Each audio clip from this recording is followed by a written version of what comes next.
Un feu d'artifice comme celui-ci, il n'y en a pas eu cette année au 15 août en Limousin. Pourtant, le carnet de commandes de cet artificier était rempli.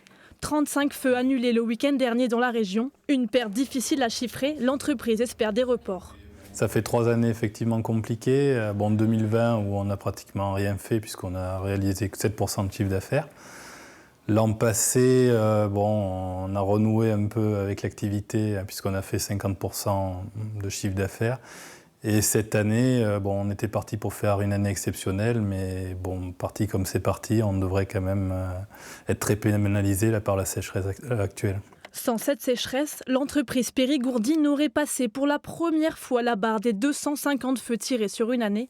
Constat similaire à Limoges pour ce concepteur de spectacles pyrotechniques. On a annulé une dizaine de spectacles sur l'ensemble du territoire, 2 privés en Haute-Vienne et 1 d'une collectivité, représentant un chiffre d'affaires d'environ 150 000 €. Le plus contraignant pour nous, c'est surtout la date d'annonce. Parce que souvent, on connaît la sécheresse, on sait qu'elle va arriver. Et là, ce qui est un peu frustrant, c'est d'apprendre vendredi soir dernier, de se dire top, on arrête tout. Une mauvaise nouvelle tout de même entendue par les professionnels de l'artifice.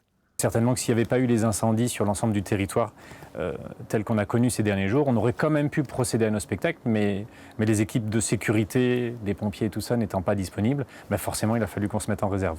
Reprise des feux d'artifice dès ce week-end si la météo et les orages ne viennent pas de nouveau contrarier l'activité. La Nouvelle-Aquitaine compte une dizaine d'artificiers au total.